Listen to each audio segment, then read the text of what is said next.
and welcome back to the Burning Hand of Friendship, a channel devoted to the relics of pop culture that scrambled our brains and the physical media that built the mythos of a new age. And I am your host, Friendo Number One, collector of things, and here we are at the third and final chapter of our initiation, digging even deeper into our sacred box to unearth this Marvel Codex and uncover the covers that spoke to me and demanded a place in my archive. And we start things off with Ecstatics number 1 with a very cool homage to Giant Size X-Men on the cover. And this was written by Peter Milligan with art by Mike and Laura Allred, but we also get this bonus story by Darwin Cook. And I was definitely late to the party on this one, as I was not buying comics when X-Force was remixed for the millennials, but I became an instant fan during COVID when I started catching up on the comics I ignored throughout the aughts, and this one really stood out as it still hits hard in today's social media, micro-celebrity world we find ourselves in, and the humor never gets in the way of the story. Plus, you could see the DNA of the boys and Invincible all over it years before either hit the mainstream. Marvel and DC present X-Men vs. the New Teen Titans, the 1995 Collector's Edition, as this was originally published back in 1982. And this was written by Mr. X himself, Chris Claremont, and the pencils by the legendary Walt Simonson. And this is a nostalgic favorite I had to grab. I used to have an original, but like I mentioned in an earlier video, I sold most of my comics back in the 2010s. But hey, I did it for love. Anyways, this is one of the most epic of the intercompany crossovers with Marvel and DC's biggest teams clashing it up in a cosmic battle involving Dark Phoenix and Darkseid. It was also recently reprinted in the DC vs. Marvel Omnibus, which I passed on since I'm not really a fan of the universes getting mashed up like this, and don't even get me started with amalgam comics, but this one is an exception. The art and story are just fantastic. X-Men Grand Design Volume 2 Extinction, issue number 2, and this was published in 2019, written and illustrated by Ed Piskor, and this is the final issue of Grand Design, a serenade to the X-Men mythos, sung to the tune of Hip Hop Family Tree, where Piskor basically uses the same format to give us this dense, hand-drawn roadmap, tracing the evolution of our favorite mutants all the way up to Extinction Agenda, all done with a lot of love. And yeah, I've got to mention Ed's tragic end, the day the comic book industry showed us its ugliest face. I mean, Piskor was pushed to the edge over uncharitable allegations amplified by gossip and conflated assumptions with no grace, no nuance, and no due process. And I believe in accountability, but not at the hands of a mob. Vault of Evil, issue 4. Published in 1973 with a cover by Frank Brunner. And unfortunately, most of the writing in this goes uncredited, though it's possible that Stan Lee and Paul S. Newman had a hand in a few. And we get art by Robert Q. Sell, John Romita Sr., and Gene Colan, just to name a few. And Vault of Evil was part of the Bronze Age horror revival, another anthology reprinting dusty pre-code chillers from the old Atlas days. Your typical spooky tales with moody art and twisted endings. The menage a trois of classic horror comics, if you ask me. And honestly, this is the kind of thing I love finding in the bins, musty horror with weird energy. I'm all about that. But I gotta point this out, some artwork here by Robert Q. Sell, and I'm not sure, but I wonder if Daniel Clowes was into this guy. Very similar vibe, and this character could have been in an issue of 8-Ball. Visionaries, Knights of the Magical Light, issue 3, published in 1988, written by Jerry Conway, and we get art by Mark Bagley, pre-Spider-Man. And this is another toy tie-in. This one's based on the Hasbro line, and it also had a cartoon. It was actually one of the last toys I was curious about when I was growing up, right before video games took all my attention. And unfortunately, I never got the figures, I never read the comic, but the theme song from the animated series still haunts me. And yeah, I still kind of want one of those knights. I mean, they had these holographic staffs, but if we're being honest, Supernaturals were the far superior holographic action figure. The Thing number 6, published in 1983, written by John Byrne, art by Ron Wilson, and the cover is also by Ron Wilson with Joe Sinote on inks. And this one's special because it's drawn by one of my all-time favorites. I love Ron Wilson's work. His version of Ben Grimm is pure power and pathos, but you could still see the Kirby DNA in there. And this issue is pretty wild, with the Thing going up against the puppet master inside his mind. And I mean, it's one of those plots that only makes sense if you fully commit to the Marvel cosmos. But again, I'm here for Ron's work. No offense, Mr. Ben. And also worth noting, the iconic cover was reused for the direct market dust jacket of the Thing Omnibus, which is definitely worth picking up. I felt the blessing of the comic gods with this one. A pair of supervillain team-ups published between 1976 and 1977. Issue 8 is by Englehart and Giffen, but we are flipping through issue 10 by Bill Mantlo and Bob Hall.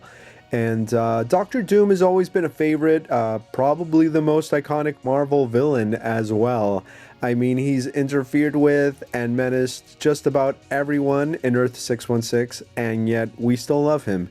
It's such a toxic relationship. So yeah, you know I had to grab these. They got a bit of wear, but that's fine by me. And hey, I can't forget to mention Doom's toxic BFF in all this, Namor. Star Wars number 2 reprint, probably published around 78 or 79, written by Roy Thomas, art by Howard Chaykin. And I'm proud to say I'm a child of Star Wars. I grew up with the movies and the toys, and I know I'm blinded by nostalgia, but I absolutely love these comics. And I don't care what Disney says, this is canon. So are the Dark Horse Legacy comics.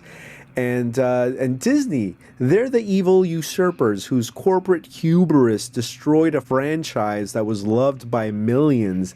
They weren't custodians, they were butchers and defilers. And anyways, I guess there's still some hope on Endor, I guess. But back to the books. Fun fact, the first omnibus I ever bought was the Star Wars Original Years collection. That's how much I love this run, and yeah, sometimes the stories go sideways, and we had a talking rabbit, but never was I disappointed. But then again, I was a child when I was reading these.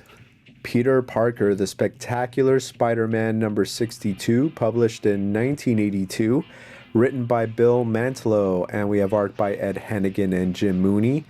And this one is slightly before when I really got into Spidey comics, because my entry point was the Web of Spider-Man, courtesy of the Circle K spinner rack. But Amazing Spider-Man was really the go-to and what really took my attention. So I usually did not take Spectacular seriously and haven't really explored this pre-Secret Wars era, which still kind of leans into ridiculousness, but nails that balance between pulp action and character-driven drama. And they are like fun little B-movies starring our favorite web slinger, and I'm really starting to love these. The Ren and Stimpy Show number 2 and 9, published between 1992 and 93, written by Dan Slott. This is some of his earlier work, and we have art by Mike Kazala with others rotating. And these came out right around the time I graduated high school, and I've always been curious but never actually read them. Even though I was a fan of the cartoon. I just didn't think that a licensed comic based on an already popular cult cartoon could translate the way the creator intended. And these were clearly aimed at kids and probably way tamer than anything John Kay would have snuck past the censors. So I just think it's hard to duplicate that borderline, pervy, subliminal adult messages, over-the-top vintage cartoon vibe with heavy on the gross out as a comic. But we'll see. I'm open to being wrong. Star Trek The Motion Picture Issues 2 and 3, published in 1980, adapted by Marv Wolfman, and we have art by Dave Cockrum and Klaus Janson. And we also have covers by Dave Cockrum, and they're pretty groovy as well. Never read these before, but I definitely saw the movie. In fact, when my parents took me and my sister to see it in the theater when we were very little, we fell asleep. And later on, I did give it a revisit, and I ended up really enjoying the slow burn and the philosophical angle.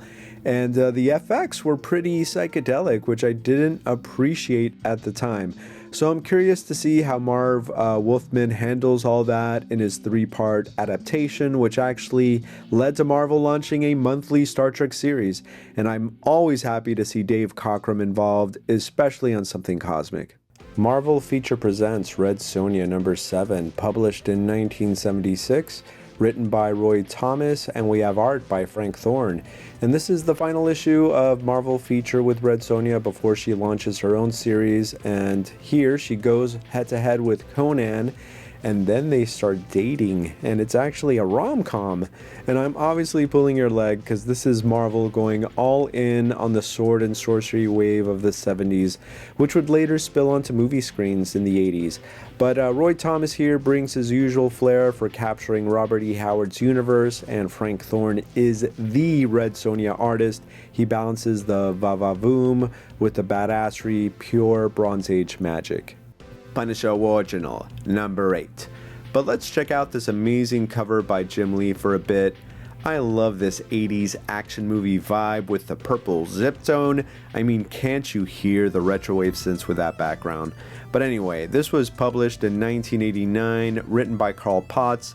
The interior is also by Jim Lee, and this was right before he became a full-time member of the X-Men. But this was my era of Punisher. War Journal was a consistent title on my pull list during the high school days. I mean, I would also get the regular Punisher title, but this one felt a little bit grittier, and Jim Lee's art was way more interesting to me than the regular Punisher, with the exception of Portassio's run, which I did love, but not so much when Eric Larson took over. Just didn't like how he drew Frank Castle, but that's a me problem, and it's the main reason I stuck with War Journal even after Jim Lee's departure. Power Man and Iron Fist, issue 79, published in 1982, written by Mary Jo Duffy, and we have art by Kerry Gamble and Ricardo Villamonte. And Power Man and Iron Fist were childhood favorites, and very happy to have found this in the bins. Our heroes for hire, John Cage and Danny Rand, get wrapped up in a cheeky Doctor Whovian mystery, complete with some off-brand Daleks causing havoc, and a bootleg doctor named Professor Gamble who travels through time in a bookshop. But despite the silliness, I was a fan of this, and I was also a fan of Doctor Who at the time. And Mary Jo's scripting is engaging, charming, and just bananas. Plus, we get a cool cover by Al Milgrom. Not Brand Ech, number 7. I think that's how you pronounce it. And this was published in 1967, written and illustrated by the Marvel Bullpen. You know, people like Stan Lee and Roy Thomas. And this was Marvel's parody comic, kind of like Mad Magazine, where they threw shade at their competitors, as you could see here. But they poked fun at themselves. And look, we have some Frank Zappa. But anyways, like I said, they poke fun at all superheroes and villains, and I betcha the Red Skull was a bit miffed when he saw this. Either way, I love finding Silver Age comics in the bins. They're rarely in the best of shape, but it feels criminal not grabbing these historical pamphlets. Definitely before my time, but still a fun time. And I found a pair of Nick Fury, Agent of S.H.I.E.L.D. These had a bit of wear, but I could not leave these behind. And we're starting with issue number 6, published in 1968, written by Archie Goodwin. And we have art by Frank Springer with an iconic cover by Steranko, one of my all-time favorites. And Steranko and Frank Springer both had a big impact on the look and style of Silver Age Shield, giving it that pulpy 60s sci-fi James Bond flair. But this was before my time. I got into Nick Fury through the Wolverine and Nick Fury's Scorpio connection, and then I started picking up the Shield run that followed, but never did I read any of these until I became an adult. Probably when the Masterworks came out is when I got familiar with them. And this one is issue 16, published in 1970, but it reprints stories from the Strange Tales era, written by Stan Lee, layouts by Jack Kirby, but we get art by John Severin, who is probably already illustrating covers for Cracked magazine at this time. Either way, these two are fun. Micronauts: The New Voyages, published in 1985, written by Peter B. Gillis, and we have art by the phenomenal Kelly Jones, which some of you may know from his time with Sandman. And yet again, this is another toy tie-in where the comic outlived the actual toy. And New Voyages was the second volume for the Micronauts, where things got darker, weirder, and a little bit more experimental. It took the original Mantelo and Michael Golden vibe of a swashbuckling space opera and made it more into a cosmic art house sci-fi movie, I guess, which Kelly Jones fits perfectly in, but it feels more like a fever dream than a toy tie-in. Man-Thing number 8, published in 1974, written by Steve Gerber, and we have art by Mike Plug. And Man-Thing is one of those titles I grab anytime I see them in the bins, as I'm a big fan of all swamp creatures, including the one from the DCU. But what I love about Man-Thing, it's the mixture of horror and pulp, with a strong sense of tragedy for our protagonist. And yeah, we get some heroism, but I'm here for the melancholy monster, really. And Steve Gerber's writing is dense, existential, and surprisingly poetic for a book about a creature that burns people with fear. And Mike Plug's art is pure atmosphere. The Everglades never looked so cursed. Marvel 2-in-1 number 54, with a very cool cover by George Perez and Terry Austin, published in 1979, written by Mark Grunwald, and we have art by John Byrne and Joe Sinote. So I only have a handful of these, but I'm really considering and getting the omnibus, as Marvel 2-in-1 is usually the best kind of grab bag, sometimes goofy, sometimes brilliant, and always just a little offbeat in the best of ways. Anyways, had to grab this one as I'm a low-key Deathlock fan. Marvel Team Up number 12, published in 1973, written by Len Wein. We have art by Ross Andrew and Don Perlin, and Gil Kane and Gaspar Saladino did the cover. And the same thing I said about Marvel 2-in-1 applies here. These are always a mixed bag, sometimes goofy, sometimes great, depending on the guest star, but usually a fun time. And this issue has one of my favorite Marvel monsters, Werewolf by Night, aka Jack Russell. Yep, just like the dog. And it leans into that Bronze Age horror, but with plenty of ass kicking. And I love it when Spidey gets matched up with monsters in these team-ups. It's an uneasy mix of superhero logic and spooky shenanigans, and that's what I'm here for. Marvel Fanfare number 9 and 10, published in 1983, with the exception of number 10, which is a modern-day repro. And to be honest, I haven't read much of these. I've definitely been aware of Marvel Fanfare and had a couple of issues with Iron Man back in the day. And I mean comic book issues, not personal issues with Tony Stark.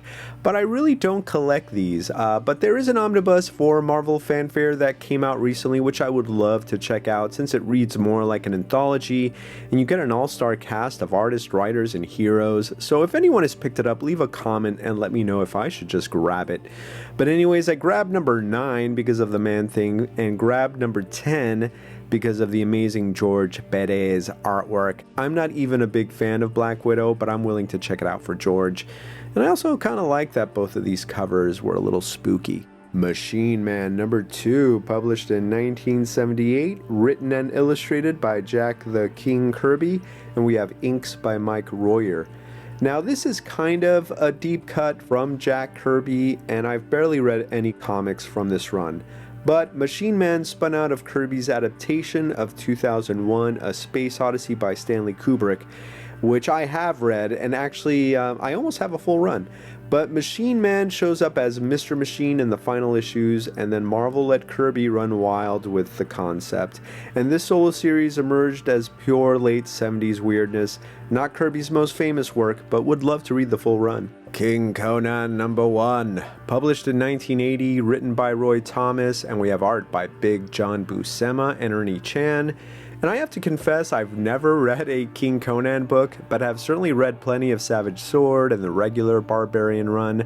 I just have not reached this point of the Sumerian timeline, I guess. But honestly, sometimes I think there's just too much Conan lore. I have 6 volumes of Savage Sword in omnibus form, 6 volumes of the Marvel years also in omnibus form, and one has to stop at some point. And as an anti-monarch, I'm not sure I'm down with this king thing, but I'll try to have an open mind, especially as Roy Thomas is involved, and I'm sure regardless of the title, Conan is going to Conan. So I found a handful of Iron Man issues from the 80s, 205, 212, and annual number 6. A couple are from my era, but this annual is from before I really started reading Iron Man. And we have art here by Luke McDonnell, and it was written by Peter Gillis, who some of you might know from his deep cut Strike Force Morituri, or his run on the Defenders, which I really liked. An underrated writer for sure. But back to this, I was never a consistent Iron Man reader. I'd pick up the crossovers, I was there for War Machine and the Armor Wars, or if it had villains I really liked, such as MODOK, I would definitely grab it. But if I did not have enough money for my subscriptions back then, Iron Man was always left behind. And it wasn't really until I read the Michelini run that I became a fan. And that didn't happen until I was an adult, because honestly, if I read that arc as a kid, I would have just dismissed Tony as a drunk and not really paid attention to his struggles. But anyways, I know I was a judgmental kid, but this is the 25th anniversary cover, which were quite collectible back in the day, and glad I found it in the bin. The Incredible Hulk 314, published in 1985, written and penciled by John Byrne. And this one's a childhood favorite. I was 11 when this came out, and I was already a huge fan of the Hulk. I couldn't help it. The Marvel propaganda machine was so strong when I was growing up. We had the Hulk TV show, the cartoon, Mego figures, underoos, t-shirts. I mean, my brain was washed. And I probably can't even give you an unbiased review of this issue, but this is the beginning of Byrne's short run where he steers the Hulk through some wild cosmic and psychological territory, and while I look back on it fondly, it's mostly remembered as a quick prelude towards Peter David's legendary run. Howard the Duck Max 1-4, published in 2002, written by Steve Gerber, and we have art by Phil Winslade. And this one stings a little. I found issues 1-4, but I'm missing the finale. I'm hoping the eBay gods will bless me and I'll find a copy for cheap. But I have never read these, been curious about them for some time. I love Bronze Age Howard and even have a full run. But as this came out in the 2000s, I didn't even know it existed up till a few years back. I do know that Gerber takes no prisoners with no filter, venting years of frustration with some real bile under the feathers. He even throws a solid punch to Disney, which is why we see a rat on the cover. Anyways, I also found Howard the Duck #1 from the 2007 miniseries. Also have never read this, but I really like the art when I was flipping through it and I saw MODOK as well, so I had to grab this. So I'm hoping this is a nice surprise. I didn't really love Chip Zdarsky's run. I did enjoy it, but I'm just hoping this one is a little bit grittier. Gru the Wanderer 12 and 15, published in 1986 on Marvel's Epic imprint. And you know, I've always been curious about this Hulk RPG, so if anyone's ever played it, please leave a comment. But anyways, these were created and written and drawn by Sergio Aragones, dialogue by Mark Evanier, and Gru was another favorite growing up, though I only had a handful of issues back then. But my dad was also a fan of Sergio Aragones through Mad magazine, and that rubbed off, especially since Mad was one of the first magazines he'd buy me. But Gru is obviously not just a gag strip, it's a full-on epic fantasy. Sergio builds a whole world, and I love when he gets more complex and just fills up the page. It's deceptively simple, but in a genius kind of way. And if you're a Conan fan, I highly suggest picking these up. It's not a direct satire, but it flips so many of the sword and sorcery tropes. Basically, if Conan was a klutz who destroyed every village he tried to save, you would have Gru. But anyway, still hoping for a big ol' omnibus of all the Gru comics. This made me happy. I found some Bronze Age Ghost Rider. This is issue 38, written by Michael Fleischer, but we will skim through issue 35, written by the cosmic Jim Starlin, and we have art by Steve Lealoha. So Ghost Rider was another childhood favorite which I kept reading into my early college years with the Danny Ketch run. And even though the Danny Ketch era was just a little stronger overall, my nostalgia leans harder towards Johnny Blaze. He's definitely in my top 5 supernatural heroes. Either way, these early issues are a fun time, and I'm glad that Marvel Masterworks is finally collecting the last stretch of this run before going on hiatus. That finale, written by J.M. DeMatteis, really shows the kind of writer he was becoming, and you could already see the depth he'd bring to his later work. The Frankenstein Monster number 8, published in 1973, written by Gary Friedrich, and we have art and cover by Big John Buscema. And here we have yet another Bronze Age monster comic, which you know I had to grab. In this one, Frankenstein crosses paths with Dracula, pure monster versus monster mayhem. But even though it delivered those classic horror mashups, Marvel Frankenstein never really stuck the way that Tomb of Dracula or Werewolf by Night did, and wrapped it up in 18 issues. These days, we've only got an essential and a trade paperback, no hardcover, which shows how overlooked this run has been. These are also very hard to find, so I'm blessed to have found this in the dollar bin.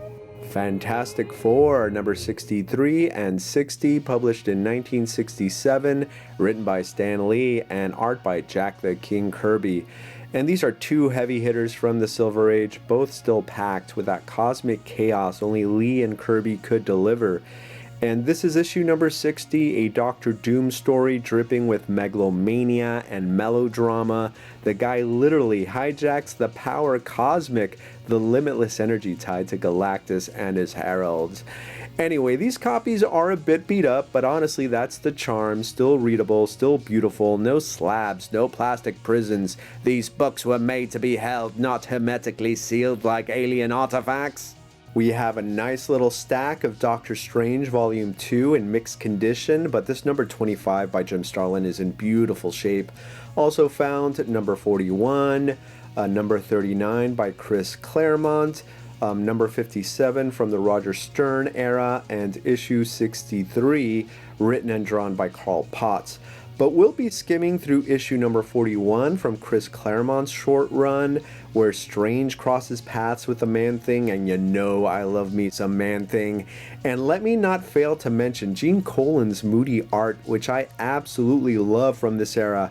It's trippy with a cosmic meets horror vibe that makes Strange such a standout in the Bronze Age. That said, my intro as a kid was through the Defenders, and then later I started collecting my era of Strange, which was Volume 3, Sorcerer Supreme, and I didn't check out this run out until I was way into college. But for anyone new, it's probably best to start with Sorcerer Supreme. It's a bit more modern, but still the same Doctor protecting our dimension. Speaking of doctors and other dimensions, we have a bunch of Doctor Who comics from the 1980s. And these are technically reprints of the UK Doctor Who weekly strips, and they're dressed up for American newsstands with new covers by no other than Dave Gibbons from Watchmen in 2000 AD. He also handled a lot of interiors, which gave this whole run such a strong look. Also need to mention Steve Parkhouse, who is also a 2000 AD alumni. He wrote most of these issues, but we will start with issue 13, which features the 4th Doctor, Tom Baker, scarf and all, going up against his classic enemies, the Cybermen. And the interiors on this are by Mike McMahon, also from 2000 AD, but Gibbons still did the cover. Now, I gotta say, I was a little Whovian as a kid, so I probably cannot give you an unbiased opinion on these. These take me back to Saturday nights with my pops, watching Tom Baker with K9 at his side. It was one of the few things we really bonded over, so finding these books are a little special for me, especially as I only had a couple of these back in the day, and my pops is no longer around. But anyways, this is issue 23, the last issue of the US run, which was already in the Peter Davison era of Doctor Who. The UK weekly strips continued all the way up to the 7th Doctor, but us Yanks, we only got up to the 5th. Dead of Night, number 11, with a cover by Gil Kane and inks by Bernie Wrightson. And this was published in 1975, written by Scott Edelman, and we have art by Rico Rival. And here we have yet another horror comic, but this one is a deep cut. This issue introduces Marvel's other Scarecrow, who was later renamed the Straw Man. So he shouldn't be confused with the other Marvel Scarecrow, Ebenezer Laughton, who went up against Ghost Rider and Iron Man. And he certainly has nothing to do with DC's fear-wielding villain either, which is probably why Marvel changed the name. But this Scarecrow is a supernatural entity that leaps out of a cursed painting to destroy a cult worshipping the demon Kalumai. He's a mysterious silent protector, not a villain, and probably got overlooked because of the confusion. Chamber of Chills, number 2 and 21. 2 was published in 1973 with a cool Gil Kane cover, and this one was published in 1976. So Chamber of Chills started off with original new stories, but slowly drifted in becoming a reprint anthology like many Bronze Age horror comics. And this issue features stories from Chamber of Darkness, Venus, and Astonishing. And we get some art by Ed Hannigan, Bill Everett, and others, and a spooky cover by Tom Palmer. But on the other issue that I showed you, number 2, that actually has an original story by Jerry Conway and Val Mayerick. It even has a first appearance of Brock the Barbarian, who I have no clue who he is. But anyways, these are cool, and you know I'm grabbing all the horror stuff. Brute Force, number 1, published in 1990. So back in the day, I remember seeing this at my local comic book shop in the dollar bin and thinking to myself, is this a Battle Beast ripoff? And later I found out that Marvel was actually trying to launch a toy line with this miniseries, but obviously it never got off the ground, and Brute Force became more of a novelty, popping up now and then for some tongue-in-cheek cameos in Deadpool comics. But you know what? These characters kind of look silly and cool at the same time, so I wish that these figures were actually produced. But anyways, this book was written by Simon Furman, and we have art by Jose Del Bo. Beavis and Butthead, number 3. Published in 1994, written by Mike Lackey, and art by Rick Parker. So I apologize for my bad Butthead imitation, but I have to say I've never read a Beavis and Butthead comic. This came out when I was in college and I completely dismissed it. I mean, I liked the cartoon, but just like the Ren and Stimpy comic, I wasn't sure how well it would translate. But a few months back, I was watching Near Mint Condition for the Marvel Omnibus poll, and Taylor Talks Comics mentioned that in these issues, Beavis and Butthead throw jabs and zingers at our beloved superheroes. So I had to check it out. I'm into silly, so I'm actually looking forward to reading this. So, as we are going over time, I will need to skip a few finds and just get to the grand finale with Alf. And yes, he's definitely a guilty pleasure. I found issue 39, number 27, number 29, and I also found issue 35. And these were published between 1990 and 1991, but we will skim through 35, as I actually had this issue back in the day, the only Alf comic I owned, mostly because of the Judge Dredd parody tucked inside. And most of these were penciled by Dave Manak and written by Michael Gallagher. But the bigger story here is what Alf represents. This wasn't just another licensed book. For Gen X kids, Alf was an icon of the late 80s, a sitcom star, a lunchbox, a sticker set, and yes, a Marvel comic that somehow ran nearly 50 issues. And if you want to see the darker side of Alf's legacy, I'd recommend the film Permanent Midnight.